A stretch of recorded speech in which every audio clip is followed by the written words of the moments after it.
안녕하십니까. 국회 입법조사처장 김만흠입니다.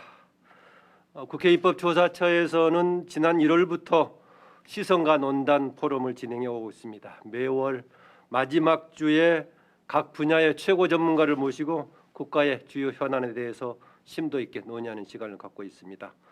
오늘은 그 세 번째 순서로 데이터 기반의 디지털 사회에 관해서 얘기 나눠보려고 합니다. 네, 오늘 자리하신 분, 초대하신 분을 소개해드리겠습니다. 윤석노 4차 산업혁명위원회 위원장 나오셨습니다. 윤 위원장님, 어서 오십시오. 네, 반갑습니다. 네, 윤 위원장께서는 현재 서울대학교 전기정보공학부 교수로 재직 중이시고요. 인공지능 분야 최고의 전문가이십니다. 대통령 직속 이제 현재 4차 산업혁명위원회 위원장을 좀 맡고 계십니다. 오늘 토론회는 코로나19 방역 지침에 따라서 비대면으로 진행이 됩니다. 그래서 화상회의 시스템을 통해서 신청하신 분들, 미리 받은 분들 참여하고 계시고요. 또 비대면 참석자들을 대표해서 국회 입법조사처 조사관 정준하 박사 나오셨습니다. 어서 오십시오. 네, 정준하 조사관은 정보통신 산업 또 정보화 분야를 단연간 연구하고 있습니다. 현재 우리가 지금 이 진행 방식에서 보고 있다시피 온라인 사회를 불가피하게 경험하고 있습니다. 온라인 계약, 재택근무, 비대면 사회를 경험하고 있습니다. 이게 4차 산업의 필요성을 직접 느끼고 있고 오히려 이게 디지털 전환을 가속시키는 계기가 되지 않는가라는 여러 가지 생각도 갖고 있습니다. 과연 그렇게 될 것인지 또 다른 차원으로 다시 회귀할 것인지도 오늘 논의의 주제가 될 걸로 봅니다. 그럼 먼저 오늘 윤석노 위원장님의 모두 발언을 듣고 나서 여러분들의 질문 토론을 진행하도록 하겠습니다. 참고로 오늘 줌으로 참여하신 분들요 질문을 주시면 제가 대신해서 질문을 드릴 건데요. 한꺼번에 긴 질문보다는 하나의 질문만 명확하게 주시거나 많아도 2개의 질문 정도로 요약해서 주시기 바랍니다. 네, 윤 교수님 부탁드립니다. 네, 안녕하십니까. 저는 대통령 직속 4차 산업혁명위원회 위원장을 맡고 있는 윤석노입니다. 먼저 오늘 이렇게 국회 입법조사처의 시선과 논단에 초대해 주셔서 감사의 말씀을 드립니다.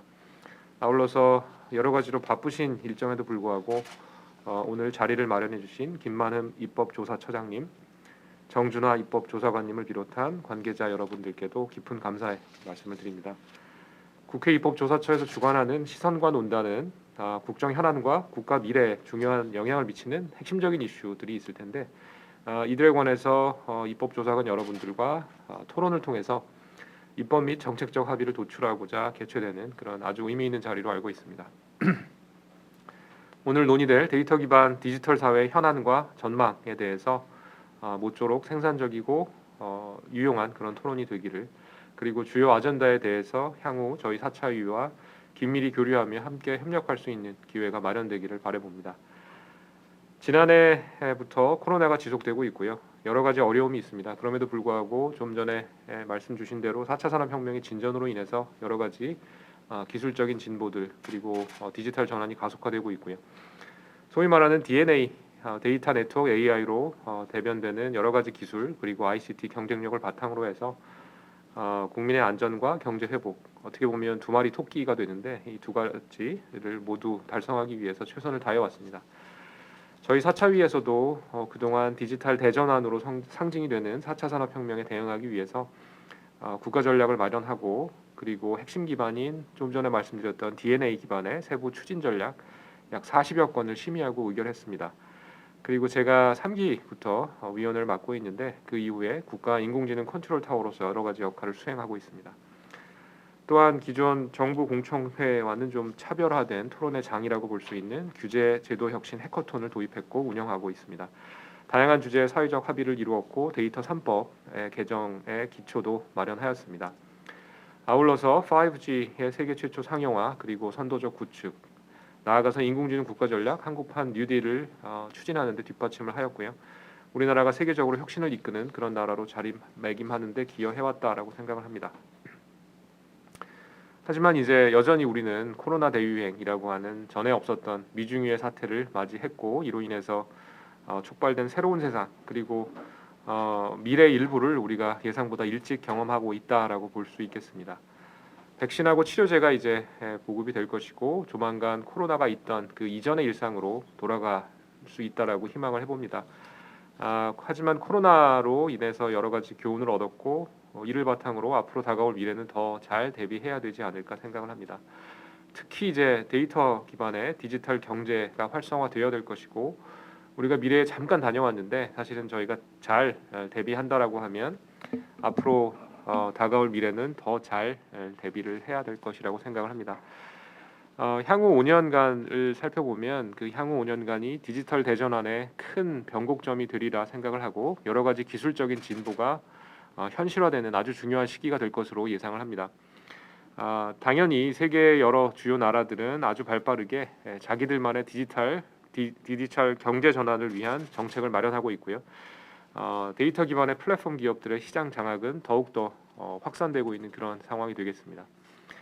하지만 예기치 않게 불어닥친 이런 코로나19로 인한 산업 지형의 변화 그리고 이런 걸로 인해서 어쩌면 우리가 세계 주요 선도국들과 같은 출발 선상에 다시 서게 되었는지도 모르겠습니다.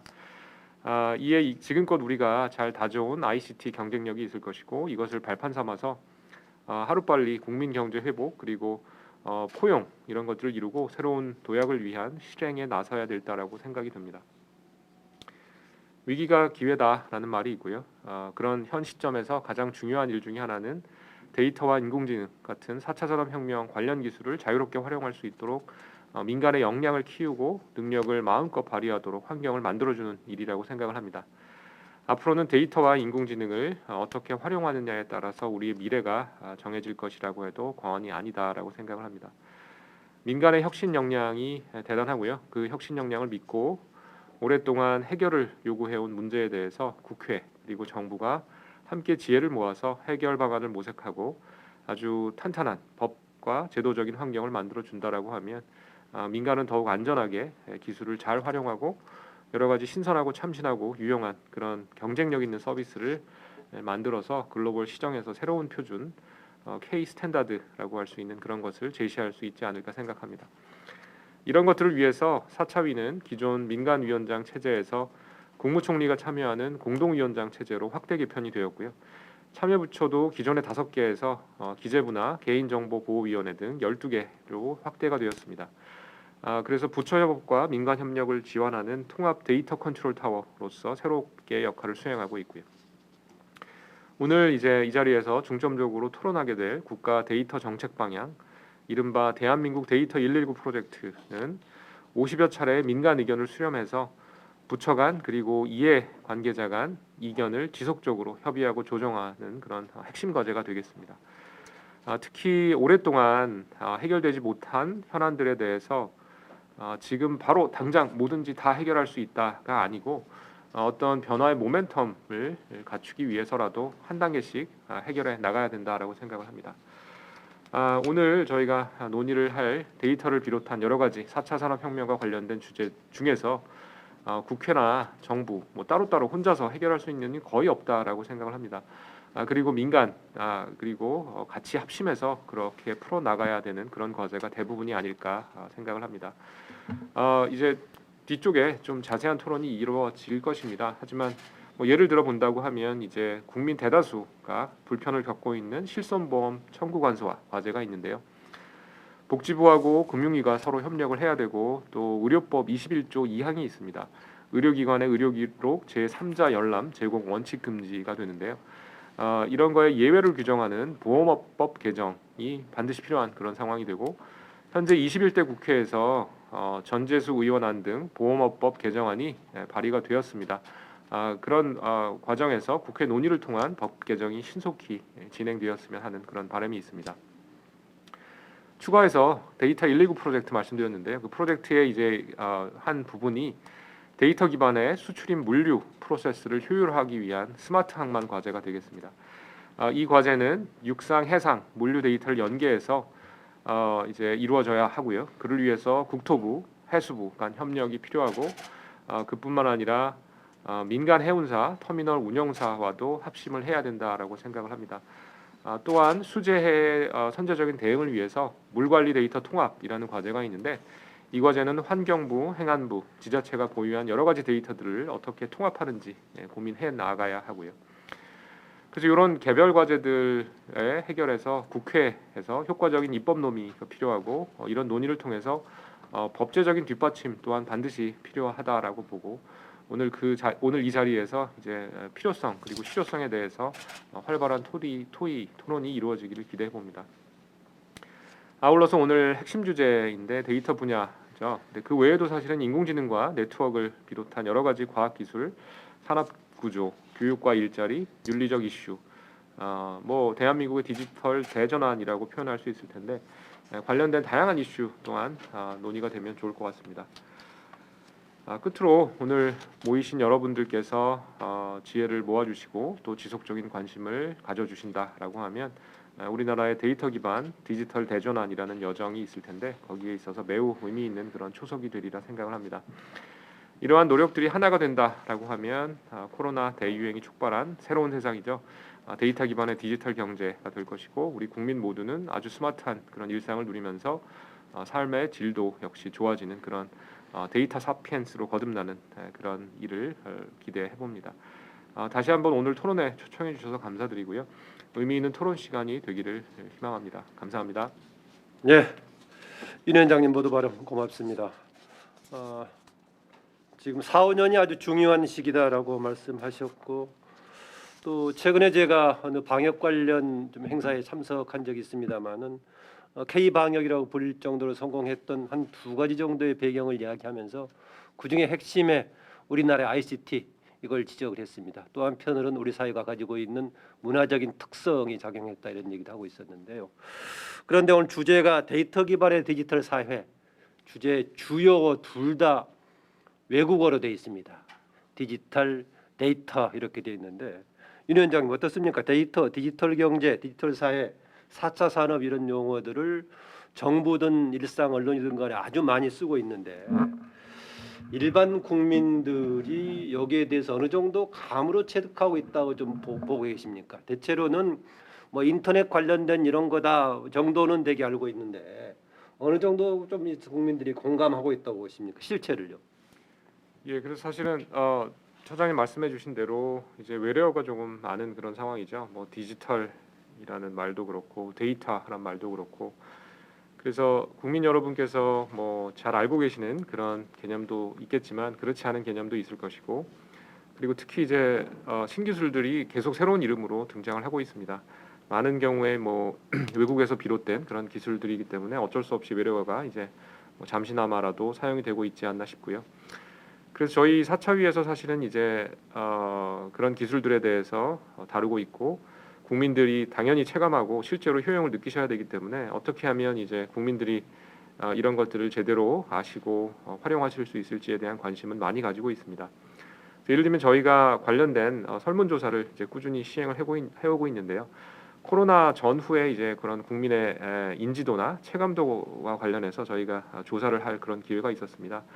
그래서 코로나19가 어떻게 보면 이런 국민들의 인지도나 체감도를 조금 향상시킨 면이 이제 있다라고 생각이 되고요. 이제 코로나로 인해서 여러 가지 방역이나 아니면 데이터 기반의 행정 정책 이런 것들이 조금 힘을 받으면서 이제 비대면 산업도 각광을 받게 되고 다른 산업 대비 이제 코로나로 인해서 수혜를 받는 그런 일부 업종도 나타나게 되면서 국민들의 이제 예를 들면 4차 산업에 대한 인지도 같은 것들이 이제 코로나 전 대비해서 약 28%포인트 정도 늘어났음을 저희가 확인해서 약 80% 넘는 80에서 90% 뭐 85% 이상을 상회하는 국민들이 이제 이런 그 디지털 데이터 뭐 4차 산업에 대해서 인지하고 계셨고 그리고 실제로 이제 주변에서 이런 기술을 써봤다 뭐 체감해봤다라고 하시는 국민의 비율도 거의 80%에 육박하는 그래서 코로나 전 대비해서는 약 25% 포인트 정도 향상된 그런 조사 결과를 저희가 얻게 되었습니다. 그래서 국민들이 어려운 개념이지만 일상생활에 워낙 빠르게 그 파급이 되고 있고 효용을 갖고 있기 때문에 인지도나 체감도 측면에서 꾸준히 상승하고 있지 않나 그렇게 생각을 합니다. 예, 말씀하신 대로 국민들 특히 최근에 코로나 국면에서 오히려 많은 것을 국민들이 코로나 국면에서 많은 것을 오히려 이제 체감하게 된 계기가 됐다 이런 말씀 주셨습니다. 그 중에서 중요하게 들어간 단어가 데이터인데 일반적으로 우리가 생각하면은 정보라는 개념하고 같이 밀접하게 좀 연관이 돼 있습니다. 3차 산업혁명을 이야기를 하면 되게 컴퓨터, 이런 인터넷 이런 걸 얘기하는데 4차 산업혁명이라고 얘기할 정도로 데이터가 기존의 정보하고 좀 다른 개념이 어떤 겁니까? 좀 축적된 정보, 자료화된 정보를 얘기하는 겁니까? 아니면은 질적으로 달라진 차원의 새로운 정보입니까? 어떻습니까? 예, 뭐 역시 굉장히 의미 있는 질문이시고요. 사실은 이쪽 학계에서 보면 이 데이터나 정보에 대한 그 계층을 이제 이루어서 설명하는 경우가 많습니다. 예를 들면 뭐 무작위로 막 모아놓은 그런 것들은 정보라고 부르기에는 조금 이른 면이 있고, 이제 어느 정도 체계를 갖추고 잘 수집된 그런 형태의 이제 소위 말하는 데이터로부터 출발을 해서 그 데이터를 분석하고 농축하고 이해하고 요약하고 다양한 과정을 거쳐서 이제 정보가 되지 않나 이렇게 생각을 하고요. 하지만 뭐 학자나 아니면 사람에 따라서는 여러 가지로 다르게 분류할 수 있기 때문에 데이터나 정보 같은 결로 생각을 해주시면 좋을 것 같고요. 그런데 이제 데이터 기반으로 모든 것이 이루어진다라고 계속 말씀을 드릴 수 있는 이유가 이제 사실 인류가 기존부터 옛날부터 데이터를 축적을 해왔습니다. 예를 들면 이제 문자의 발명이나 이런 걸 생각해 보시면 한 세대에서 다음 세대로 지식을 이제 전수하고 그런 것에 굉장히 유용하죠. 그런데 이제 그 양이나 뭐 질 같은 것이 굉장히 미미했던 그런 상황이고요. 반면에 ICT 기술, 컴퓨터나 인터넷, 뭐 빅데이터나 뭐 통신망 이런 거의 발전으로 인해서 인류가 동시에 모으거나 아니면 뭐 축적을 했을 때 그 양이나 속도 면에서 기존을 압도하는 그런 양상을 보이고 있고, 데이터의 축적이 또 데이터의 축적을 낳고 즉 가속화되는 그런 측면이 있기 때문에 최근 몇 년에 모은 데이터가 인류가 과거 뭐 아주 오랜 기간 동안 모은 데이터보다 훨씬 많다라는 분석도 있을 정도이고요. 그래서 데이터가 잘 이제 모아져야 될 것이고, 그리고 뭐 비유하자면 산업에서 원유와 같은 그런 역할을 한다고도 볼 수 있습니다. 원유 자체로도 중요하지만 이제 원유를 가공하고 처리하고 그것을 기반으로 해서 다양한 이제 서비스나 아니면 다양한 제품이 나올 수 있는 것처럼 데이터를 바탕으로 해서 정보나 지식을 뽑아내고, 그리고 데이터 기반으로 여러 가지 경제 활동을 영위하고 이런 것들이 가능해지고 있다라고 생각을 합니다. 네, 뭐 원유에 이렇게 비유를 해주셨는데요. 그렇다면 그 원유 저장고가 어디에 있는 겁니까? 예컨대 인터넷 공간에 누구나 이용할 수 있는 인터넷 공간에 있을 수도 있고, 각 개별들이 축적할 수도 있고, 아니면은 민간 기업 아니면 정부 이걸 인터넷 아니면 데이터 생태계라고 표현해야 될지 모르겠습니다만은 지금 어느 쪽에 보관이 돼 있다고 아니면 비중이 어떻게 되는 겁니까? 예, 역시 뭐 의미 있는 그런 언급이시고요. 이제 기존에 우리가 알고 있는 그런 재화나 자산 이런 거하고 조금 뭐 공통점도 있고 차이점도 있습니다. 그래서 기존에 우리가 금 뭐 이런 그 자산을 한번 생각해 보시면 금 덩이를 직접 가지고 계신 분도 있죠. 근데 이제 시간이 지남에 따라서 금에 대한 뭐 펀드가 됐건 아니면 이제 무형의 금과 하지만 금의 바탕을 두고 있는 그런 재산을 뭐 보유하고 있는 그런 경우도 있습니다. 그래서 데이터가 어디 있느냐라고 하는 질문에 대해서 여러 가지로 해석을 할 수가 있습니다. 정말 물리적으로 어디 있냐라고 물으시면 아마도 이제 여러분이 사용하고 계시는 그런 클라우드 서비스가 있을 텐데 그 회사의 이제 어딘가에 세계 이제 어딘가에 있는 뭐 지하나 아니면 뭐 좀 서늘한 곳에 있는 컴퓨터 안에 있는 뭐 저장 장치에 있다라고 보실 수 있지만 실제로 사실은 그것이 여러분 손 안에 있다라고 볼 수도 있습니다. 스마트폰이나 컴퓨터를 이용해서 즉시 이제 가지고 올 수 있기 때문이죠.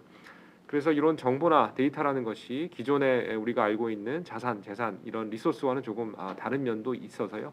물리적으로 데이터가 어디 있느냐 중요할 수 있고, 그리고 역시 보안이나 이런 측면도 중요할 수 있고, 반면에 기존에 내가 뭐 돈을 원할 때 딱 한번 이렇게 클릭하면 돈이 내 앞에 나오진 않죠. 하지만 우리가 금융 서비스를 이용하면 마치 이제 숫자가 왔다 갔다 하지만 우리의 재산이 왔다 갔다 할 수 있게 그렇게 할 수 있는 것처럼 데이터도 사실은 그런 같은 원리라고 보시면 좋을 것 같습니다.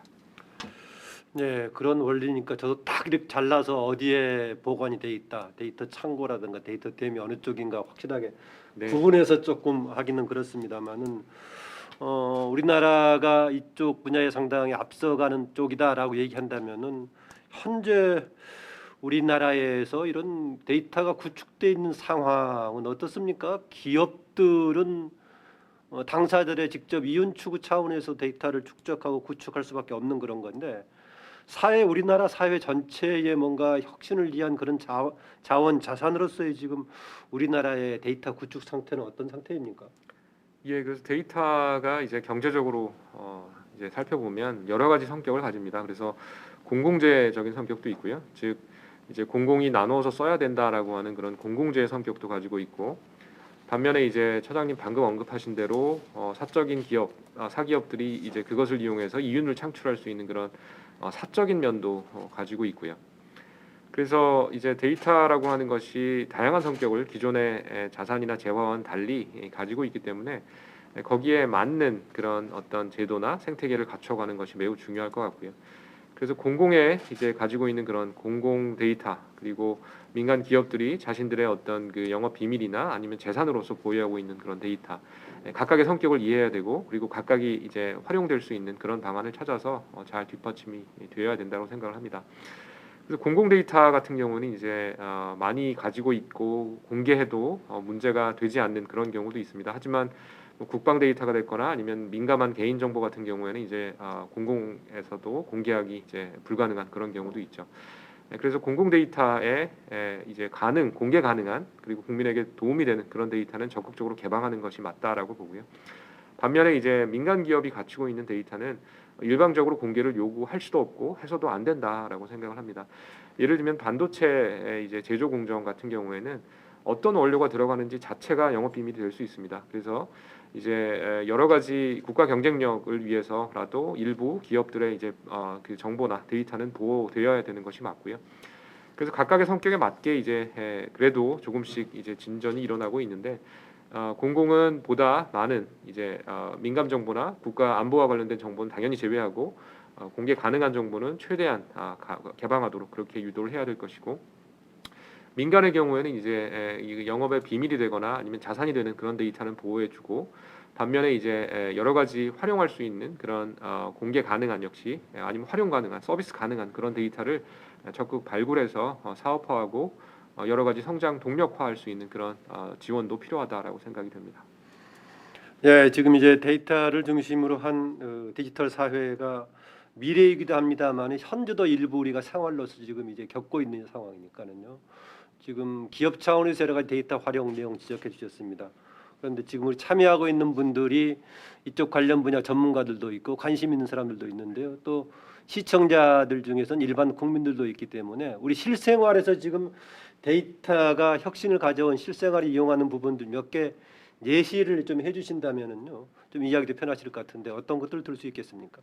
예, 아무래도 코로나 때문에 이제 좀 근심이 많으실 것 같습니다. 걱정이 많으실 거고, 저만 해도 이제 가끔 이제 뭐 어제 확진자 몇 명인지 이제 찾아보는 그런 뭐 앱이나 이런 걸 활용하는데요. 예, 그런 이제 기본적인 데이터나 통계의 근간을 이루는 그런 데이터 매일매일 활용하고 계실 것이고요. 그리고 자산 관리 앱도 많이 사용하고 계실 겁니다. 뭐 토스나 뱅크샐러드 생각해 보시면 가장 좋을 것 같은데, 이제 기존에 여러 은행이나 금융기관에 산재돼 있고 그런 데이터 보려면 일일이 다 들어가서 이제 확인을 해보셨어야 되는데요.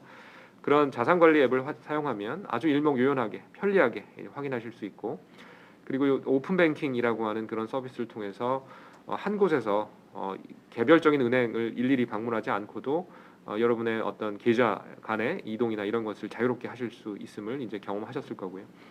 그리고 최근에 이제 카드 포인트 통합 조회라고 해서 저도 이용하려고 했더니 이제 서버가 막 그 과부하가 걸릴 만큼 아주 그 반응이 좋았던 서비스가 있습니다. 여러 가지 신용카드, 그리고 여러 가지 서비스들에서 이제 포인트들이 이제 적립이 되는데, 그 중에서 이제 금융기관에 있는 포인트들을 모아서 한눈에 볼 수 있게 하는 그런 서비스가 공개가 되었고, 많은 국민들이 굉장히 유용하게 사용하셨다라고, 그리고 사용하고 계시다라고 이야기를 들었습니다. 그래서 그런 금융 쪽의 데이터가 굉장히 선제적으로 앞서 나가고 있는 그런 데이터의 활용 쪽이 될 거고요. 그리고 아까 잠깐 언급드렸습니다만 이제 방역과 관련된 그런 데이터, 그리고 작년에 이제 마스크가 부족 사태를 겪을 때 이제 어느 약국이나 어느 곳에 마스크가 조금 많이 있는지 이런 것들을 이제 데이터 기반으로 표시해주고 그걸 활용해서 조금 편리하게 쓰셨을 것 같고요. 그리고 이제 뭐 여러 가지 사례가 굉장히 다양하게 많습니다. 예를 들면 뭐 매일매일 이제 저 같은 경우에 새로운 곳을 갈 때 내비게이션을 이용하는데, 그 내비게이션이라는 것이 많은 사용자들이 이제 공유해 주심으로써 인해서 빅데이터가 형성이 되고, 그걸 기반으로 해서 과거에 내가 목적지로부터 출발지로부터 목적지까지 비슷한 문맥에 비슷한 시간이나 요일이나 시간대에 갈 때 어느 길로 가면 어느 정도의 시간이 걸리는지 이런 것들을 이제 알아내서 제공하는 그런 서비스가 되고요. 그런 빅데이터에서 조금 더 나아가면 나라고 하는 운전자에 맞춘 그런 경로나 아니면 운전 습관에 맞춘 그런 것들을 추천해 줄 수 있는 그런 것들도 매일매일 이용하고 계실 것이고, 그리고 이제 의료 쪽도 많은 그 가능성이 있는 분야라고 생각이 됩니다. 그래서 예를 들면 이제 마치 아까 자산관리 앱에서 내가 가지고 있는 계좌의 정보나 이런 것들을 일목요연하게 확인하실 수 있듯이 최근에 이제 사차위와 보건복지부 같이 내놓은 이제 그 서비스가 있습니다. 그래서 내 건강 정보 내 손 안에 뭐 이런 이름으로 불리는데, 조금 더 이제 저희가 지금 추진하고 있는 그 이름 정식 이름으로 하면 이제 마이데이터와 관련된 마이 헬스웨이라는 서비스가 되고요. 이것을 이용하시면 이제 지금도 이용 가능하신데 내가 방문했던 의료기관, 약국이나 병원 이런 것들 기록을 아실 수 있고, 그리고 투약 정보 이런 것도 확인하실 수가 있습니다. 이제 하지만 차차 이제 조금 더 정보 들어가는 탑재되는 정보의 양이나 질이 조금 더 많아질 것으로 생각을 하고요. 꾸준히 지켜봐 주시면 이제 지속적인 향상이 이루어질 것으로 봅니다. 뭐 그 외에도 뭐 유통이나 교육 다양한 분야에서 이미 많은 데이터를 이용한 그런 서비스들을 여러분이 직접 활용하고 계신다라고 볼 수 있겠습니다. 네, 그 코로나 상황에서 지금 이제 비대면으로 진행을 하고 있는데요. 줌으로 참여하신 분들 질문 주고 계시고요. 오늘 그 조사처의 조사관 대표해서 한 사람 정준하 박사 나와 있는데요. 정준하 조사관 질문 주시죠. 네, 윤석열 위원장님께서 그 데이터 사회에 대해서 굉장히 간결했지만 또 많은 생각거리를 주는 그런 말씀들을 많이 해주신 것 같습니다. 지금 하신 말씀을 보면은 이제 이 데이터 그리고 이 디지털이 우리 삶에 실질적으로 많은 변화를 일으키고 또 유용한 사례들을 많이 말씀해 주셨는데요. 어떻게 보면 그런 것들이 아직까지는 특정 분야 산업 내에서 몇 가지 서비스 형태로 좀 진행되고 있는 것 같습니다.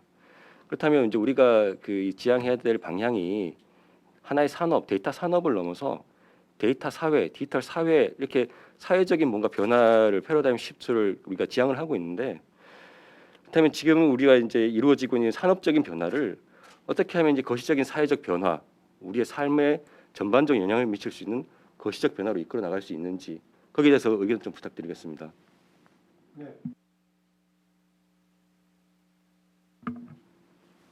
네, 조성아님 좋은 질문 감사드리고요. 사실은 이제 그 산업적 변화라고 표현하신 것, 그러니까 산업적 변화를 이끄는 것이 이제 기술적인 혁신이 됩니다. 작은 기술적인 진보를 가지고는 이제 산업적 변화나 혁신을 이끌기가 쉽지 않고요.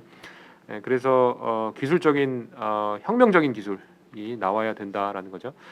그래서 그런 이제 혁명적인 기술로 인해서 산업적 변화가 촉발이 될 것이고, 조사관님께서 언급해 주신 대로 그런 혁명적인 기술이나 혁명적인 산업의 변화가 사회에 바로 녹아들기에는 큰 부담이 있습니다. 몇 년 전에 이제 모빌리티 타다와 관련된 이슈가 있었는데 생각해 보시면 뭐 짐작이 되실 것 같습니다. 기술적으로는 너무 좋고 뭐 산업적으로는 큰 기회가 있다라고 하는 것이 누구나 동의하는 사실이었지만, 그것이 이제 바로 우리 사회에 즉시 녹아들기에는 많은 부담과 어려움이 따랐다라는 거 기억하고 계실 겁니다. 그래서 산업적, 기술적인 혁신이 사회적인 변화, 조금 더 진보적이고 천천히 진행될 수 있고 그래주얼리 진행될 수 있는 그런 변화로 녹아들기 위해서는 정말 온 그 생태계 그리고 온 여러 가지 그 관계자분들의 노력이 아주 많이 필요하게 됩니다. 그래서 산업적, 기술적으로도 그런 이제 사회적인 변화를 유도할 수 있도록 설계가 되어야 될 것이고, 그리고 법제적인 뒷받침 반드시 필요합니다. 국회 역할도 매우 크다라고 생각이 되고요.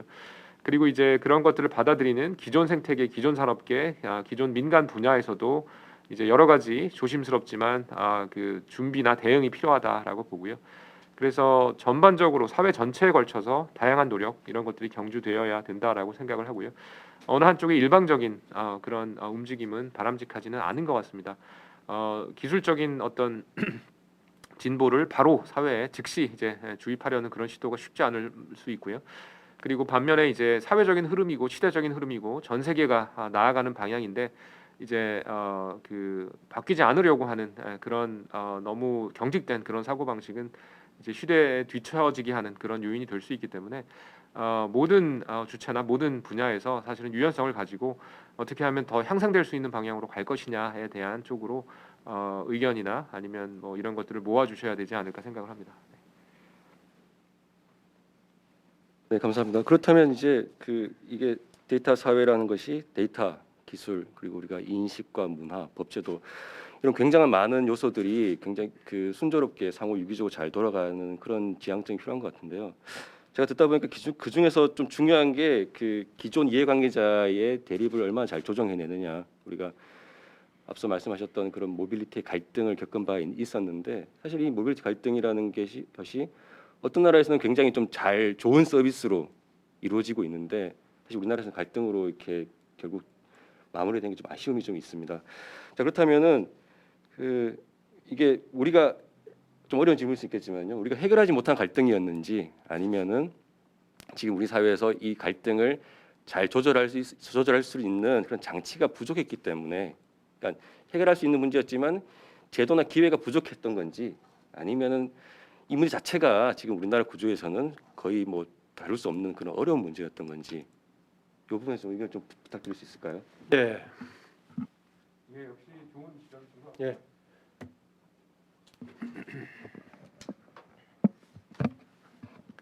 네, 가까이 놓고 하셔도 예. 좋습니다. 그래서 의미 있고 좋은 지적이신 것 같습니다.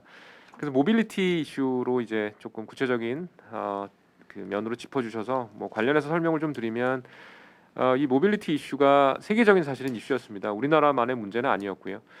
제가 유럽 출장을 갈 일이 있었는데 이제 스페인의 바르셀로나에 출장을 갔는데 거기도 똑같은 상황을 겪었다라고 하더라고요. 그래서 마찬가지로 이제 우리나라 동일하게 택시 이제 종사자분들의 이제 어떻게 보면 반대가 있었고 그쪽에 이제 우버 같은 그런 서비스가 이제 자리 내리기에 좀 이제 불가능한 그런 상황이 되었고 뭐 영국이나 런던 이런 사례도 이제 언론을 통해서 제가 접한 기억이 있습니다. 그래서 한국만의 이슈는 결단코 아니었고 문화적인 차이나 여러 가지 국가나 도시의 상황상 이제 이런 그 새로운 신기술이 접목되기에 어려운 그런 그런 상황에 처한 곳들이 이제 다수 있었다라고 생각이 듭니다. 한국의 상황으로 조금 비춰 보면 이제 질문 주신 것이 이런 갈등이 제대로 조정되지 못했던 이유가 무엇인지 우리가 진지하게 고민을 해봐야 되는 것이 아니냐. 어떤 합의 장치가 부족했던 것이냐, 아니면 제도나 기회 이런 것이 조금 힘에 미치지 못했던 것이냐, 그런 의견을 주셨는데요. 저희 사차회에서 사실은 이제 제 전임 위원장께서 이런 모빌리티 측면에 그 이해관계 조정을 시도하셨고 상당히 많은 노력을 기울이셨던 걸로 제가 알고 있습니다. 그래서 해커톤이라고 불리는 그런 장치를 통해서 택시업계 그리고 이런 신기술 업체들 모시고 또 역시 이제 정부 관계자들 모시고 조율을 시도했었습니다. 그래서 이런 공식적이나 아니면 뭐 좋은 기재나 장치가 없었던 것이라기보다는 중요한 이제 포인트가 한 가지 빠져 있었지 않나 생각을 합니다. 그것은 이제 실제로 이런 모빌리티를 사용하는 주체가 국민인데 그런 논의를 생각해 보면 국민이라는 요소가 배제되어 있지 않았나 생각을 합니다. 그리고 작년에 이제 뭐 비대면 진료 의료 같은 논의도 활발하게 이루어졌고 아마도 이제 의정협의체를 통해서 내년이나 코로나 종식 후에 이제 논의가 더 이어질 것으로 그렇게 알고 있는데 비대면 진료만 하더라도 결국은 비대면 진료의 대상은 환자 국민들인데 그 논의에 국민들이 들어가 있느냐 생각해 보시면 그렇지 않다라고 보실 수 있을 겁니다. 그래서 제가 보기에 이제 어떤 법제적인 노력들 충분히 이제 기울였고 물론 더 이제 열심히 저희가 지원이 이루어져야 되겠죠. 근데 이제 그럼에도 불구하고 한 가지 요소가 결여돼 있다라고 보면 그것은 국민의 참여가 빠져 있지 않나. 실제로 그 서비스나 그런 변화를 원하고 누려야 하고 추구해 나가시고 효용을 보시는 그런 분들 국민들이 빠져 있는 것이 저는 가장 큰 문제였다고 생각하고요. 향후 이런 논의에 있어서 반드시 국민의 참여가 있어야 되지 않나라고 생각을 합니다. 예. 질문을 계속 줌으로 참여하신 분들이 주고 있는데요. 조금 전에 관련된 것을 조사처 우리 김준 실장이 좀 비슷한 질문을 줬던 것 같습니다. 관련해 가지고 이게 자칫하면 그런 갈등이 해결이 안 돼서 오히려 혁신 실패를 초래할 수도 있고 최소 혁신에 이를 수 있고 하는 것이기 때문에 바람직한 해법이 뭔가라는 거 있는데 여러 가지 조금 관련된 답변 좀 포함된 걸로 이해를 하겠습니다. 앞으로 추가적인 조금 더 이제 뭔가 해법이 필요하다라는 의문까지 남겼고요. 또 하나 제가 중간 질문을 좀 드리면은요. 그 전에 이 질문을 좀 드리고 싶습니다. 최근에 코로나하고 맞물려 가지고 정부에서 그 한국식 뉴딜을 얘기하면서 정말로 디지털 뉴딜을 얘기를 하고 있습니다. 실제로 그대로 이어지고 있는 건지 일부에서는 비판적으로 지적할 때 과연 지금 코로나 국면에서 이 디지털 분야에 대한 혁신의 계기로 삼겠다 해가지고 실제로 가동되고 있는 것이 뭔가, 일부에서는 비판적으로 지적할 때 무슨 학교에 초중고등학교에 와이파이 확충시켜주는 거, 컴퓨터 새로 업데이트 시키는 거, 이런 정도 가시적인 것 말고 뭐가 있냐라는 건데 어떻습니까? 예, 한국판 뉴딜에 대한 이제 질문을 해주신 것으로 알고요. 이제 언급해주신 것들은 그 전체적인 한국판 뉴딜의 큰 그림의 이제 한 작은 사례들이라고 보여집니다. 그 한국판 뉴딜은 여러 가지 경로로 통해서 접하셨을 그런 분들도 계시고 그렇지 않은 분들도 계실 것 같은데요. 크게 봐서는 이제 한 세 가지 정도의 구성 요소를 갖습니다. 첫 번째는 디지털 뉴딜이라는 것이고요. 디지털 경제나 저희가 지금 이야기하고 있는 ICT 기반의 혁신, 4차 산업혁명 기술과 아주 직결된 그런 분야가 되고요. 그리고 두 번째 구성 요소는 그린 뉴딜이라고 해서 이제 요즘 신재생 에너지나 아니면 탄소 중립과 관련된 그런 환경적인 이슈가 아주 그 뜨거운 논의의 대상이 되고 있습니다. 역시 마찬가지로 이제 디지털 기술이나 4차 산업혁명 기술에 이제 어떤 도움이 필요한 그런 분야이기도 하고요. 그래서 그런 그린 뉴딜 분야가 있고, 그럼 세 번째로는 이제 어떤 일자리나 사회의 어떤 그 고용이나 이런 측면에서 뭐 휴먼 뉴딜이라고 부르는 경우도 있는데 그런 이제 세 가지 구성 요소로 되어 있고요. 그 내부를 조금 저희가 들여다보면 상당히 많은 양의 사업이 포함이 되어 있습니다. 그 디지털 뉴딜 같은 경우에 역시 이제 여러 가지 핵심적인 내용들이 있는데 가장 중요한 것은 아마 제가 보기에는 이제 데이터 댐 구축이 아닌가 생각을 하고요. 그리고 이 데이터 댐 구축을 통해서 일자리도 창출될 수 있고, 그리고 그 모아진 데이터를 이용해서 새로운 서비스나 산업도 부흥시킬 수 있고, 뭐 그런 면으로 보시면 좋을 것 같고요. 그리고 이제 처장님께서 언급해주신 대로 기존 학교의 인프라를 구축하거나 그리고 통신 환경을 개선하거나 이런 것들도 이제 한 사업의 일부로 포함이 되어 있고요. 그리고 그린 뉴딜 쪽으로 가면 뭐 최근에 해상 풍력이나 즉 바닷가에 이제 여러 가지 발전이 할 수 있는 그런 친환경 신재생 에너지 설비들을 이제 뭐 갖추고 있는 그런 것들을 접하셨을 텐데요. 그런 것들 포함해서 다양한 이제 환경과 관련된 그런 사업들이 추진이 되고 있고요. 그리고 일자리는 이제 조금 전에 말씀드린 바와 같이 뭐 AI로 인한 계층 간의 이런 그 뭐 단절 차이 뭐 이런 것들을 줄이기 위한 노력, 그리고 고용의 영향을 최소화하기 위한 노력, 이런 것들이라고 보시면 되겠습니다. 그래서 방대한 양의 그런 그 다양한 종류의 서비스들이 포함되어 있고, 우리나라가 이제 코로나로 인해서 여러 가지 어려움을 겪고 있는데 우리나라뿐만 아니라 세계 각 주요 나라들이 사실은 이런 유사한 재정을 투입해서 경기를 부양하려는 그런 국가적인 노력을 기울이고 있습니다. 그래서 그런 견지로 봐주시면 될 것 같고요. 다양한 사업들이 많은 양의 이제 그 에너지와 뭐 그 예산 이런 것들이 투입돼서 착착 진행이 되고 있다, 이렇게 봐주시면 될 것 같습니다. 예, 말씀하신 대로 이제 일자리에 미치는 영향을 최소화시키는 방향으로 사회적인 조정 기능을 잘 감안해야 된다 말씀하셨습니다. 그러나 그 이상으로 적극적으로 지금 뭔가 4차 산업혁명을 통해서 새로운 일자리 창출을 얘기하고 있고, 제 기억으로는 50몇만 창출도 뭐 나왔던 걸로 좀 기억을 하고 있는데요. 분명히 이렇게 데이터 경제 또 디지털 경제가 기업 혁신이라든가 산업 혁신에는 확실한 차원의 정말 도약의 차원으로 기여를 하고 있지만은 과연 새로운 일자리 창출로 나아갈 수 있느냐라는 질문을 다시 한번 반복도 아주 쉬운 질문이긴 합니다만 드리고 싶습니다. 왜 그러냐면은요. 어떤 분들의 경우에는 불가피하게 새로운 일자리 창출보다는 이 부분은 이후에 재분배라든가 복지 문제를 통해서 해결할 수밖에 없는 것이다. 그만큼 새로운 일자리가 창출되는 건 아니다라고 보고 있는데, 이쪽 분야를 화두로 그동안 해오신 분의 입장에서 새로운 일자리 창출, 관련 일자리 창출이 많이 될 걸로 보십니까? 어떻게 보십니까? 네, 역시 의미 있는 그런 논의가 될 것 같습니다. 그래서 이제 사실은 우리가 역사를 배우는 이유가 과거를 이해하는 그런 목적도 있지만 사실은 우리 미래에 대한 예측이나 미래를 만들어가는 그런 과정에서의 의미도 있다라고 생각을 합니다. 아주 유명한 경영학자이죠. 뭐 피터 드러커가 한 얘기가 있는데 미래를 예측하는 가장 좋은 방법은 미래를 만드는 것이라고 했어요. 그러니까 결국은 우리가 그런 미래를 만들어 간다라고 하면 우리의 미래 예측이 이제 어떻게 보면 너무나 당연해지는 거죠. 그런 면으로 볼 때 역사적인 사실에 우리가 주목하지 않을 수 없는데 4차 산업혁명이라고 하면 이게 네 번째 산업혁명이잖아요. 우리가 이게 역사에 기록된 어떤 산업적인 혁명으로 볼 때 네 번째인 거지. 우리 인류의 역사로 보면 사실은 굉장히 많은 산업혁명이 있었다. 아니면 뭐 이런 기술적인 혁명으로 인한 사회적 변화 촉발이 있었다라고 보여집니다. 제가 그 시대에 살지 않았습니다만 뭐 짐작을 해보면 석기 시대에서 철기 시대로 넘어갈 때 역사책에 기록되어 있는 것이 철기를 가진 부족들이 이제 압도적인 우세 속에서 뭐 뻗어 나갔다라고 되어 있고요. 그래서 뭐 농업혁명도 마찬가지일 겁니다. 뭐 벼나 이런 그 작물을 어떻게 기르는지 아는 민족하고 그렇지 않은 부족 간에는 엄청난 격차가 있었을 것이고요. 그런 견지를 보면 우리가 4차 산업혁명 시대에 일자리에 어떤 영향이 있을 것이냐를 논하는 건 너무나 중요하고 핵심적인 이슈입니다.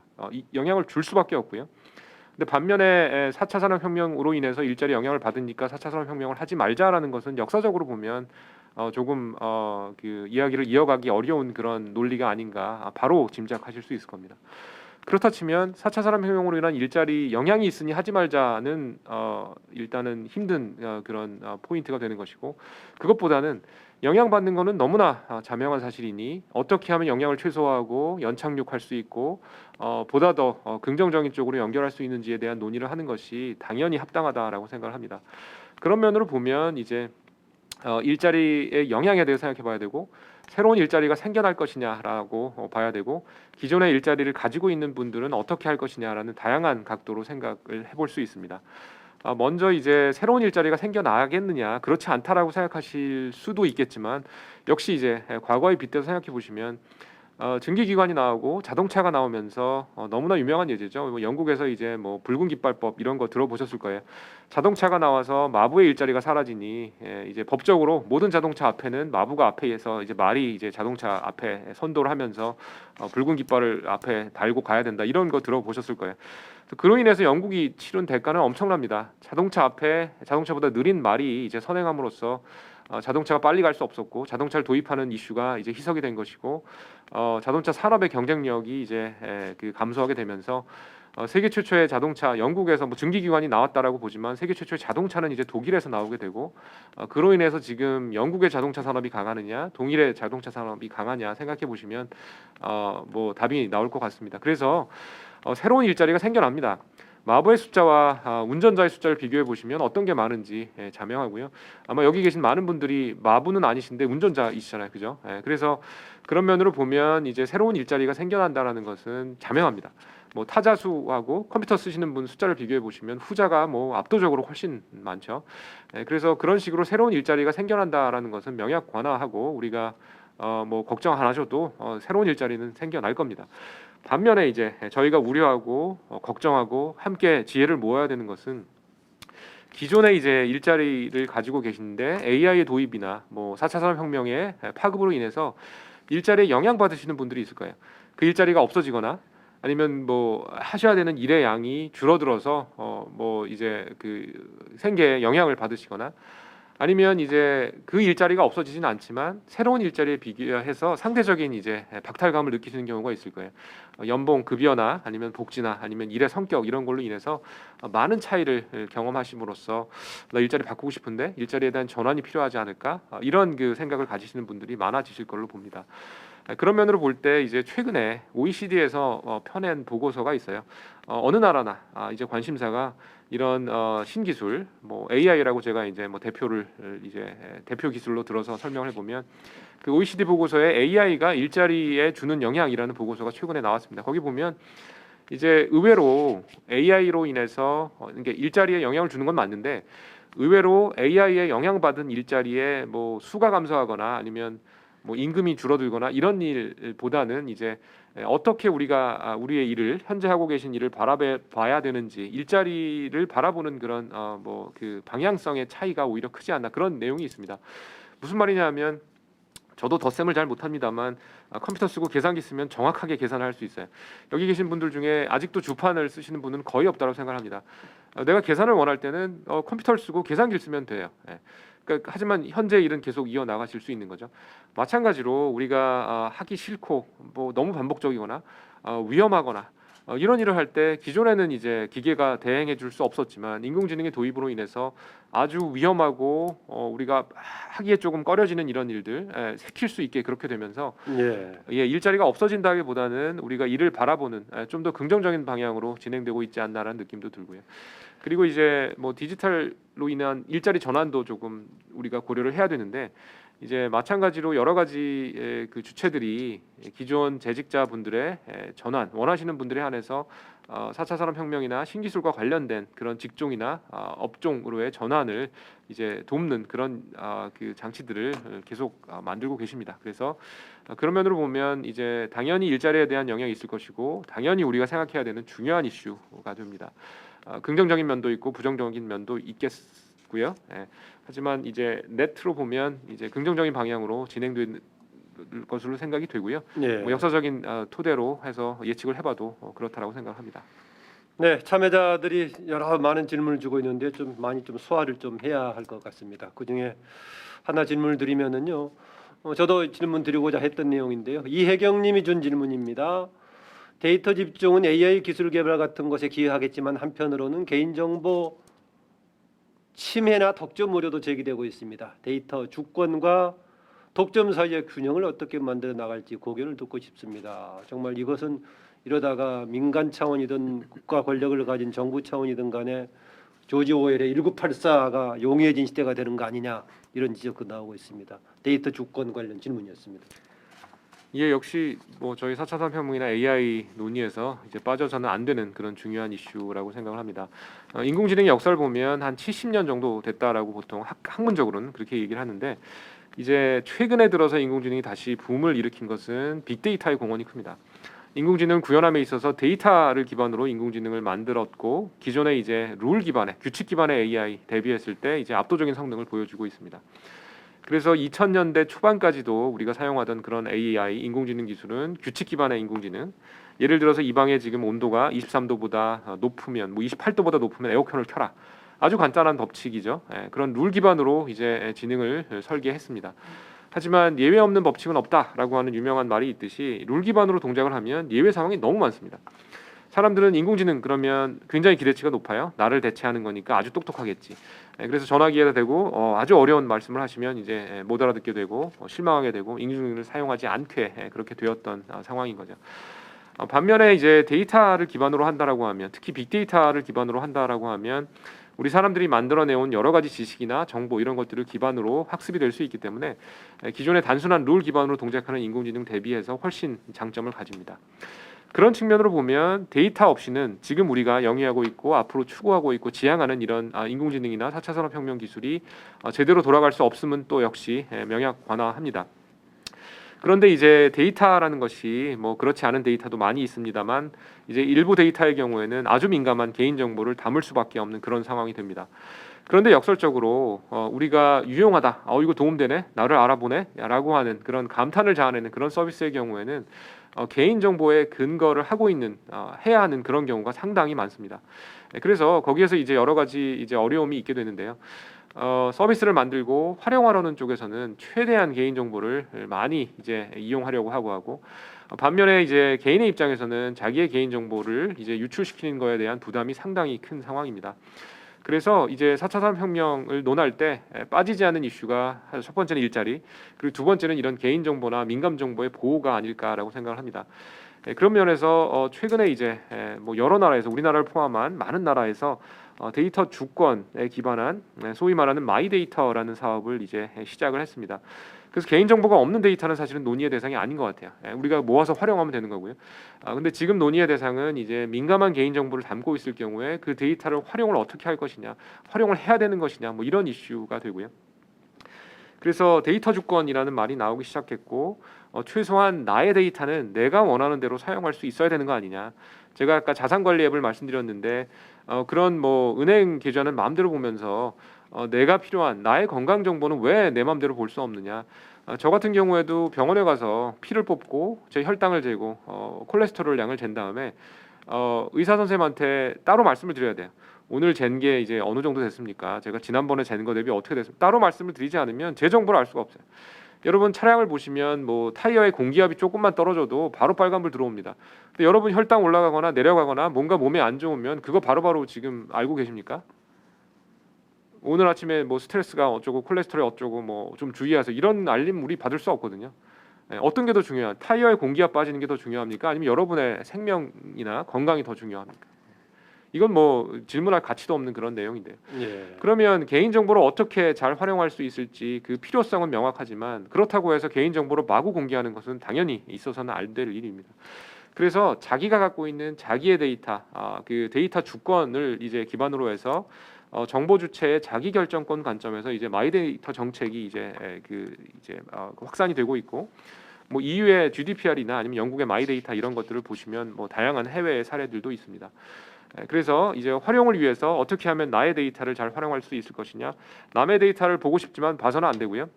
이제 자기의 데이터는 하지만 최대한 활용이 되어야 되지 않나. 그래서 자기의 개인의 동의 기반으로 해서 나의 데이터를 활용할 수 있는 그런 길은 우리가 찾아가야 되지 않나라고 생각을 합니다.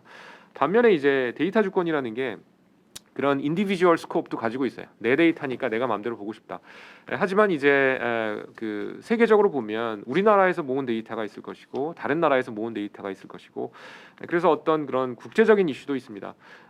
아까 제가 디지털 뭐 관련된 여러 가지 데이터 모으는 일을 말씀드렸는데, 그렇게 해서 모인 정보가 우리 국민을 위해서 쓰이는 것이 아니라 뭐 거대 IT 해외 기업을 위해서 만약에 뭐 오롯이 사용이 된다라고 하면 그게 이제 바른 것인지 뭐 이런 논의도 당연히 필요하고요.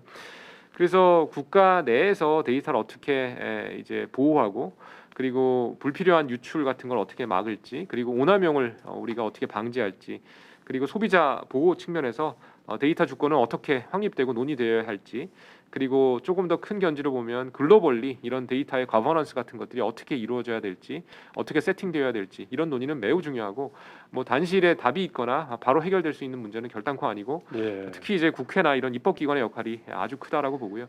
이런 건강한 논의를 이어 나가는 것이 반드시 필요하다라고 생각합니다. 네, 특히 입법적인 차원에서 그런 걸 고려해야 된다라고 말씀하셨는데요. 관련 질문입니다. 얘기하신 대로 데이터를 갖는 것이 향후에는 모든 것을 가질 수 있는 구조로 가고 있습니다. 김경민님의 질문인데요. 예를 들면은 지금 물관리위원회와 함께 진행된 물산업법률 통과 이후에 국내에서 물 서비스를 제공하는 수자원공사가 물산업 현장에서의 민간과 비교해서 월등하게 우선한 우월적인 지위를 독점하고 있습니다. 정부와 사회 이후 국가 및 공공기관의 독점적 지위를 제한할 수 있는 방안, 향후 어떤 방향으로 가야 한다고 보십니까? 아니면 걱정할 필요가 없다고 보시는 겁니까? 어떻습니까? 예, 그래서 그 뭐 물관리 쪽뿐만 아니라 이제 그 여러 가지 다양한 분야에서 제기되는 그런 이슈라고 보여집니다. 그리고 아까 차장님께서 이제 뭐 말씀하신 대로, 그리고 뭐 소위 말하는 빅브라더가 이제 나올 수 있다는 우려가 이제 끊이지 않고 있는데요. 그래서 데이터에 어떻게 보면 그 정보라는 것이 어떤 힘이 될 수 있고 뭐 돈도 될 수 있고 그런 것들을 이제 여러 가지로 체감하고 계실 텐데, 그만큼 데이터나 정보의 공개 아니면 뭐 통제 이런 것들에 대한 우려가 큰 것도 사실입니다. 그래서 데이터의 어떤 개방이나 비개방 이런 측면으로 보면 공공기관의 성격이 좀 다르고 민간기관의 어떤 뷰포인트가 달라질 것 같아요. 그래서 공공적으로 보면 이제 빅브라더가 되면 막아야 되겠죠. 우리의 모든 일상을 통제하고 모든 걸 들여다보고 이런 일은 이제 일어서는 안 되고, 그리고 아까 민간하고 공공 사이의 어떤 힘의 균형이 깨졌다라는 지적을 해주셨는데, 그런 것도 전체 데이터 생태계 입장으로 보면 그렇게 바람직한 방향은 아닙니다. 반면에 민간 기업을 보면 이제 오히려 빅브라더가 되고 싶어요.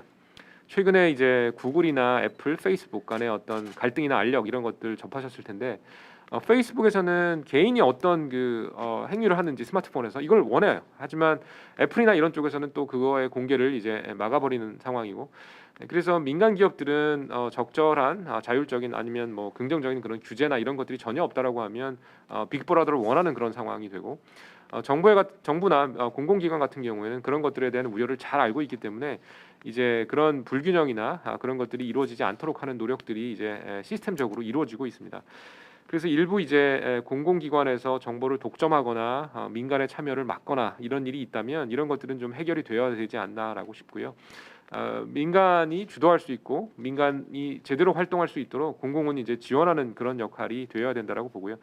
반면에 이제 민간은 어떻게 보면 노력을 기울이기에 어려운 그런 분야가 있습니다. 예를 들면 뭐 기후와 관련된 데이터를 민간이 이제 공공 비교해서 모으기 쉽지 않은 경우들도 많이 있고요.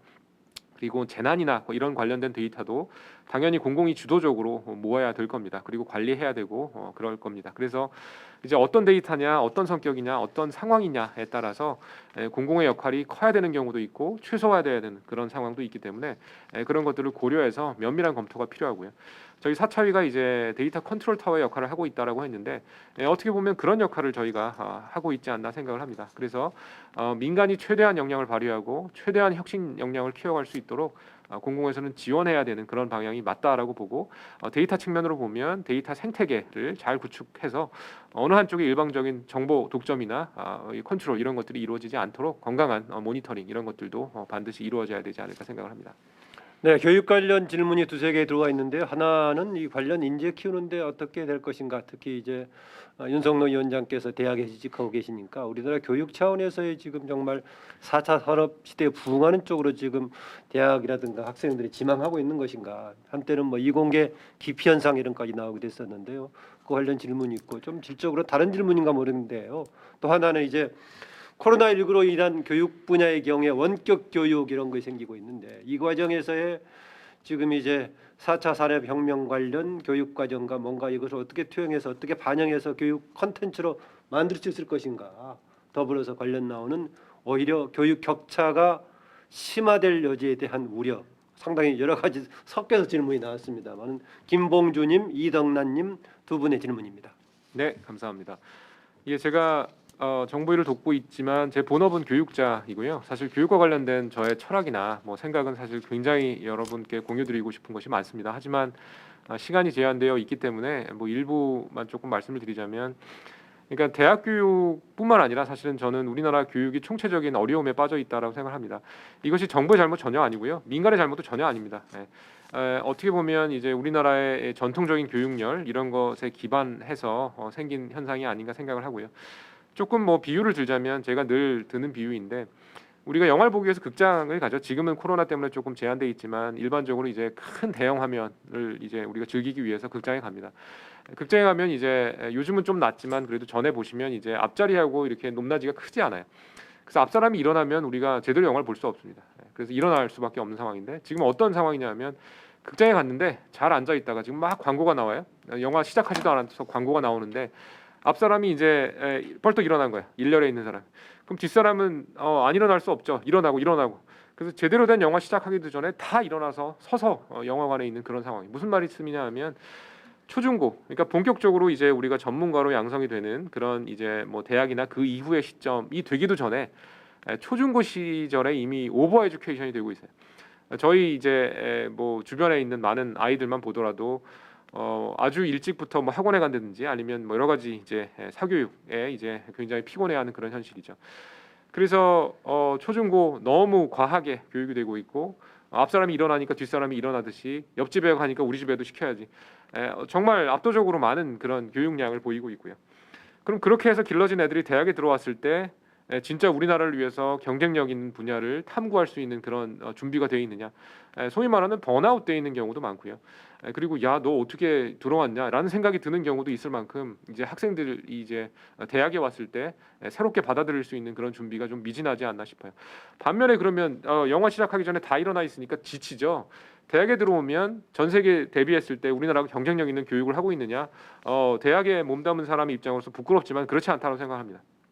특히 이제 4차 산업혁명 시대에 중요한 것이 컴퓨터 코딩 관련된 교육인데 여기선 또 중요한 것이 이제 뭐 여러 가지 어려움이 있습니다만 예를 들면 조교 같은 것들이 확보가 안 되고 있어요.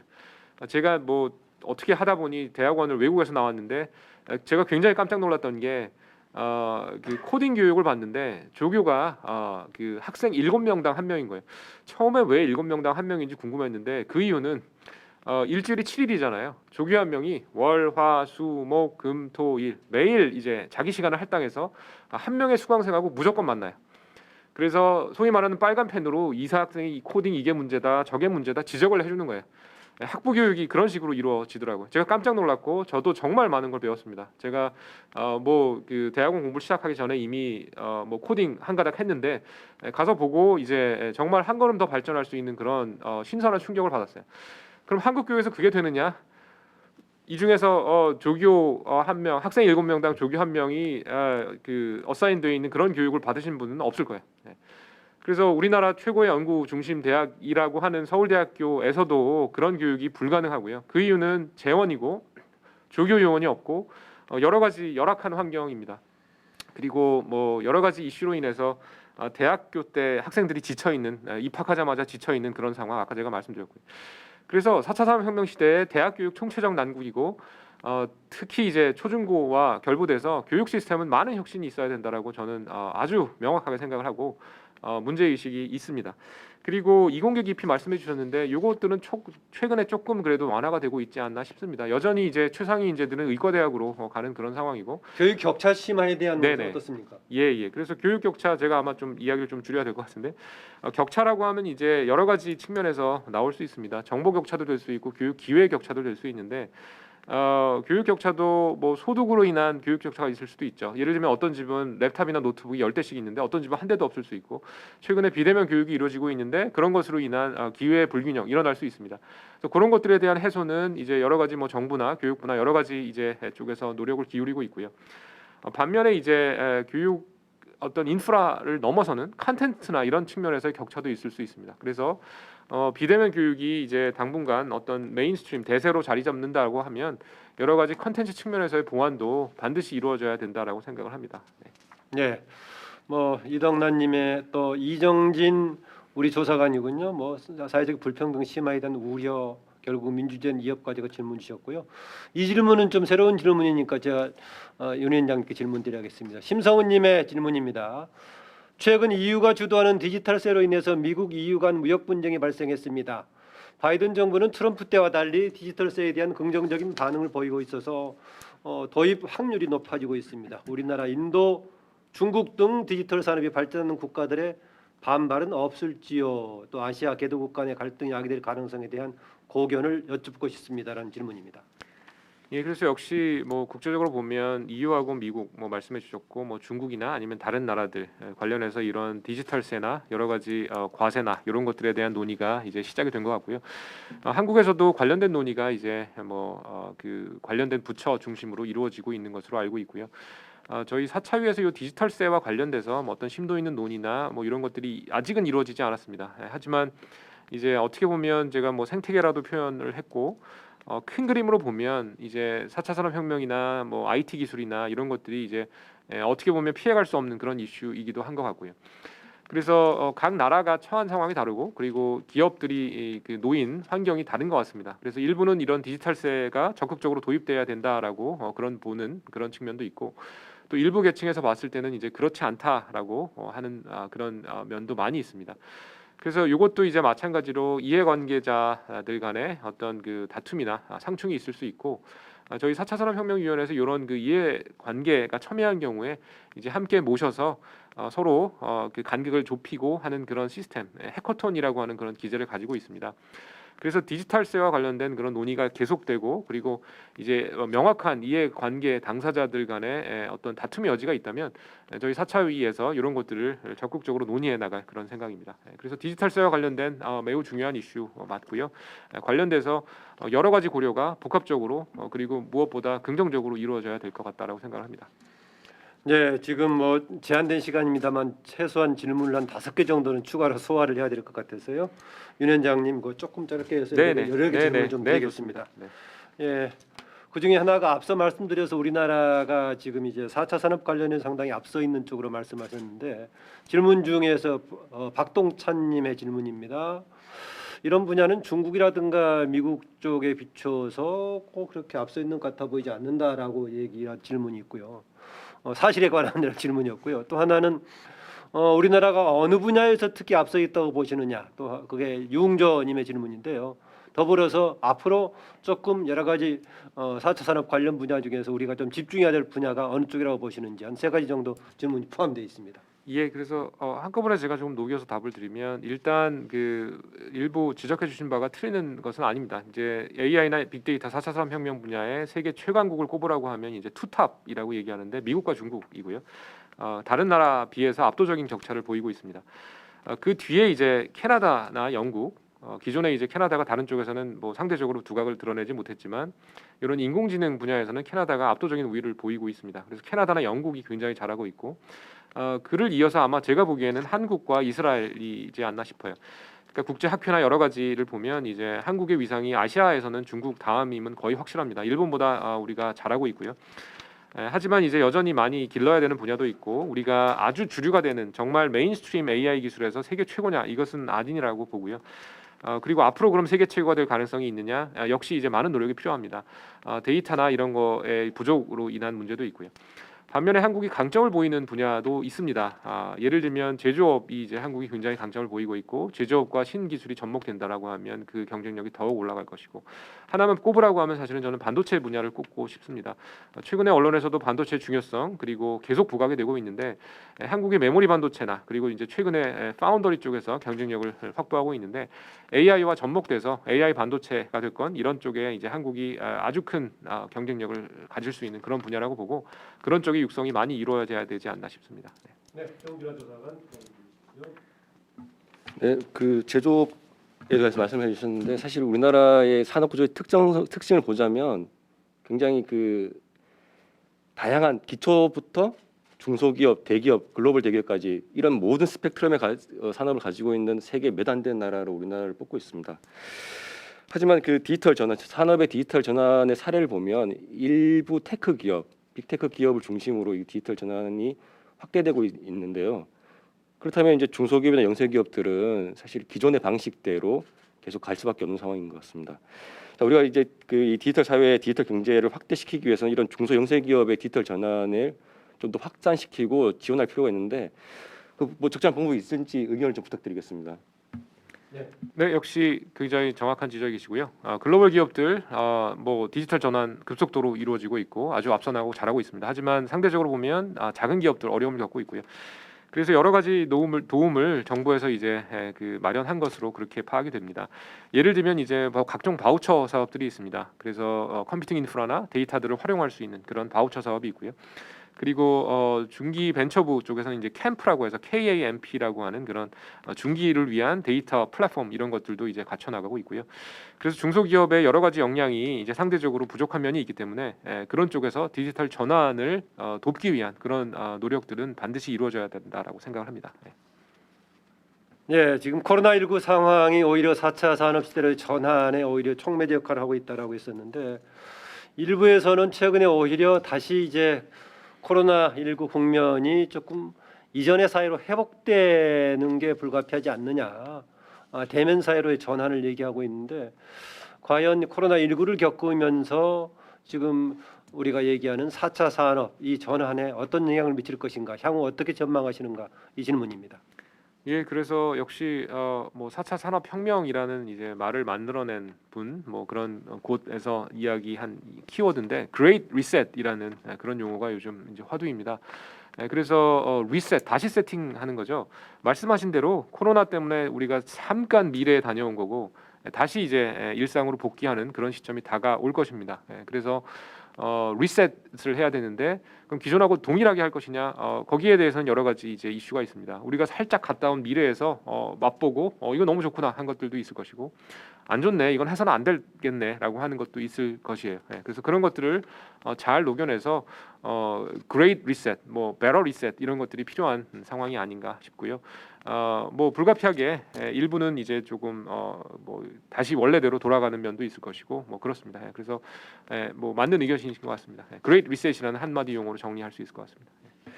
네, 우리가 살아가는 상황을 보면은 지금 21세기입니다만은 또 우리 사회 문화의 어느 한 부분은 봉건 시대가 같이 섞여 있는 서로 다른 시기의 요소들이 동시대에 존재하는 이런 것이 있습니다.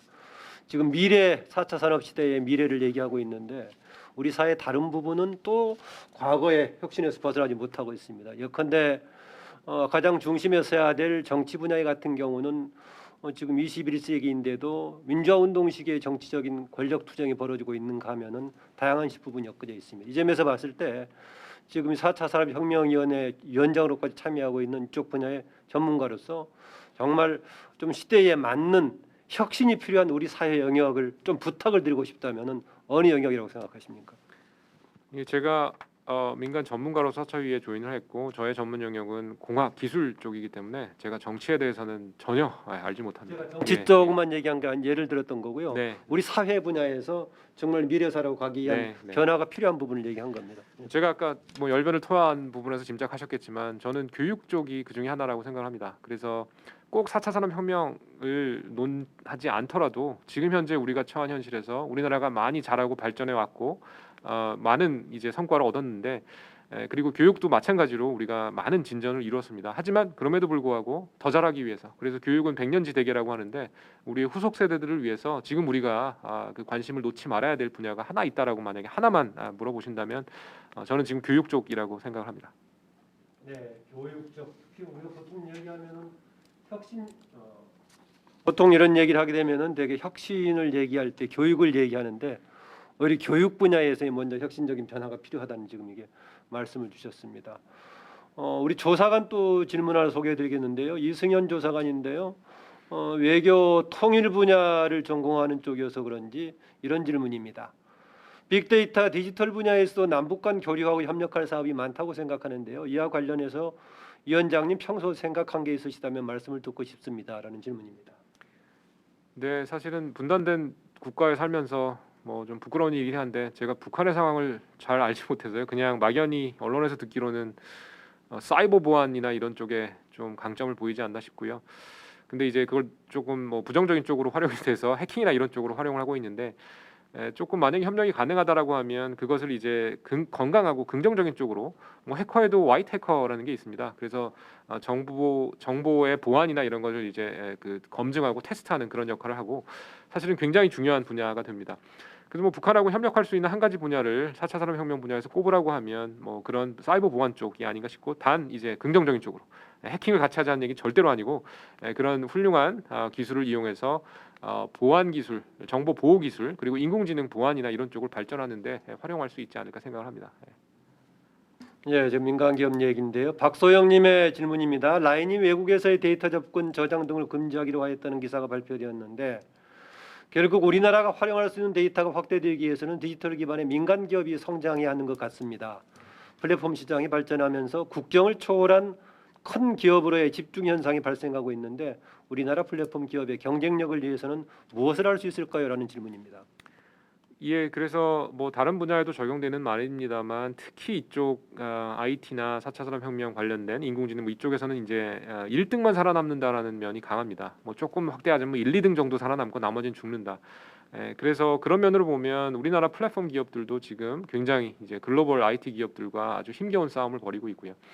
한국이 시장 사이즈도 작고 그리고 한국어를 사용하는 인구의 숫자도 굉장히 작습니다. 제가 이 말씀을 드린 이유는 인공지능 학습 데이터 측면에서 보면 영어나 중국어 대비 한국어가 훨씬 그 양이 작습니다.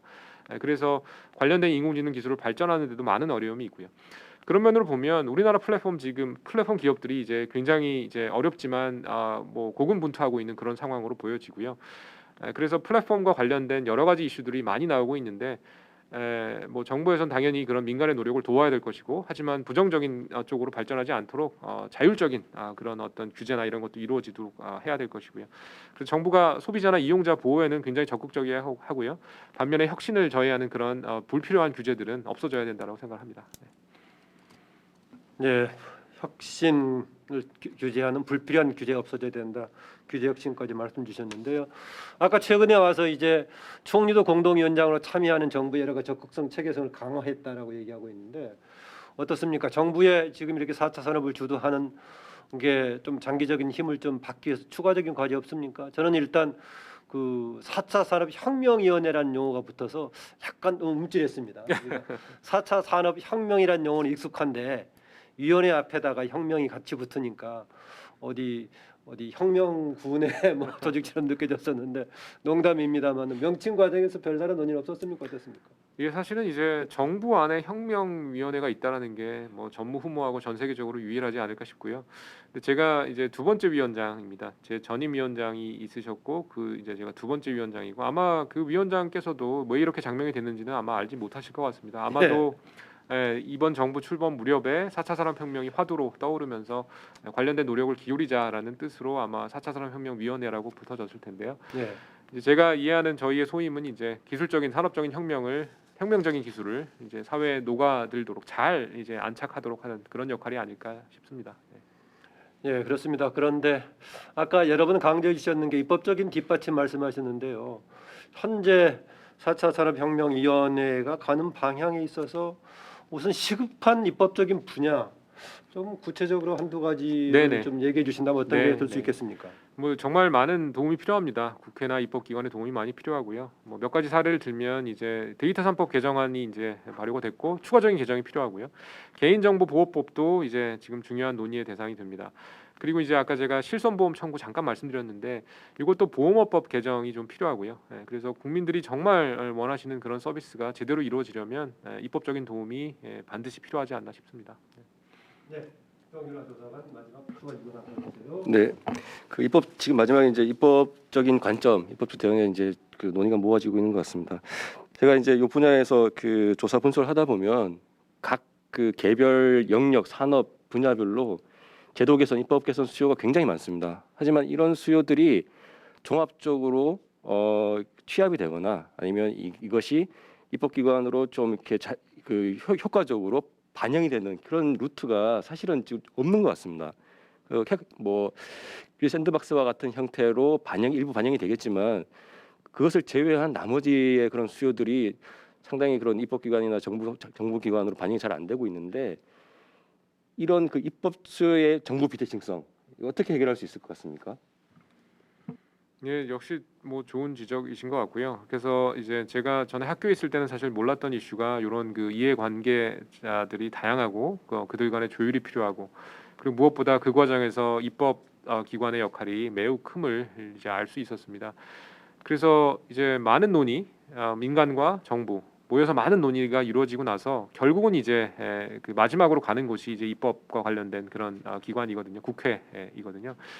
그래서 비대칭성이 이제 있을 수밖에 없는 그런 구조이고 입법기관에서는 이제 나름 많은 노력을 기울이시고 있지만 이런 입법이나 아니면 뭐 관련된 그런 수요나 이런 것들을 이제 뭐 보다 적극적으로 파악해 주시면 좋을 것 같고요. 그런 면에서 오늘 논의가 저희 입장에서도 아주 유용한 그런 논의가 될 것 같습니다. 그래서 이제 앞으로 입법 수요가 있는 곳에 대한 어떤 적극적인 그 청취나 발굴 이런 것들을 뭐 지금도 열심히 하고 계시지만 한 걸음 더 나아가서 해주시면 좋을 것 같고요. 그리고 당연히 그런 비대칭성이 조금 조정이 돼야 되지 않나라고 싶습니다. 그리고 반면에 이제 기술을 개발하는 쪽에서도 이런 노력을 기울여야 되고요. 예를 들면 요즘 윤리나 이런 이슈가 인공지능 윤리나 이런 게 나오고 있는데 그 생산하고 개발하는 입장에서도 그런 것들을 반드시 염두에 둬야 되고 그리고 이해 당사자 간의 조율을 하는 그런 과정에서도 입법적인 제한이 있을 수 있음을 반드시 고려해야 되고 그리고 입법하는 쪽에서도 비대칭성을 줄여주시고 그 국민이 원하는 쪽으로 진행될 수 있도록 그렇게 노력을 기울여 주시는 것이 필요하지 않나 싶습니다. 예, 이걸로 마무리할 것 같습니다. 윤성도 위원장님 마지막으로요. 지금 이제 국가 정책을 좀 여러 가지 조언도 하고 주도하는 입장에 있는 4차 산업혁명위원회 위원장으로 참여하고 계시고 또 교육도 하시는 대학 교수 역할도 있는데 여기에 대한 정부의 정책에 관한 여러 가지 입장과 더불어서 국민의 인식 또 참여의 차원에서 좀 마지막 마무리 발언 부탁드립니다. 예, 큰 틀에서 보면 지금 시대적인 이제 변화의 흐름 속에 살고 있습니다. 그래서 우리가 거부할래야 거부할 수 없는 그런 거대한 흐름들이 다가오고 있고 이로 인해서 당연히 막연한 두려움이 있으실 수 있습니다. 너무나 자연스러운 반응이고요. 그래서 이런 것들 두려움에 대한 해소 그리고 막연한 두려움으로 인한 이제 여러 가지 걱정 이런 것들을 이제 뭐 정부나 아니면 관련된 뭐 기관에서 당연히 이제 풀 수 있도록 도움을 드려야 될 것 같고요.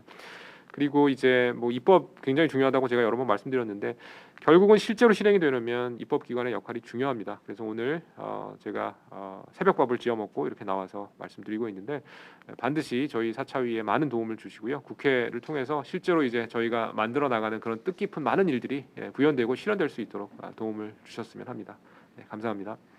네, 윤성도 위원장님 감사합니다. 지금까지 데이터 기반의 디지털 사회에서 경쟁력을 갖추기 위한 우리의 과제 등을 살펴봤습니다. 앞으로 현재 우리 상황에 대한 여러 가지 설명도 주셨고요. 앞으로 과제 우리가 조금 더 미래를 우리가 주도하기 위해서는 어떤 방향에서의 노력을 해야 될 것인가도 같이 주셨습니다. 말씀 다시 한번 감사드리고요. 여기에서 나왔던 내용은 저희 시선과 논단의 취지대로 앞으로 입법 지원 또 입법 조사 관련 과정에서 중요한 자료로 삼고 또 큰 주제가 나왔습니다만은 세부 주제들은 소주제의 주제로 삼아서 계속 연구에 좋은 참고 자료가 될 걸로 보입니다. 오늘이 시선과 논단 3차였고요. 4월에는 현재 광주과학기술원에 있는 과학기술원의 석좌교수로 이명백 교수를 모시고 민주주의의 도전과 과제라는 주제로 4월에는 시선과 논단을 가지고 찾아뵐 예정입니다. 최근 아시다시피 미얀마의 상황 또 이미 세계적인 추세가 돼 있는 권위주의 문제, 파퓰리즘의 문제 이런 것 등이 상당히 고민해볼 주제가 많습니다. 그래서 민주주의 원리와 실제 또 사회 변화에 따른 최근의 추세를 주제로 해가지고 이명백 교수를 모시고 좀 현재의 상황과 미래에 대한 전망 다뤄보자 하니까 그때도 많은 관심 가져주시기 바랍니다. 앞으로도 계속해서 저희 시선과 논단 입법정책 토론에 많은 관심과 부탁드립니다. 고맙습니다.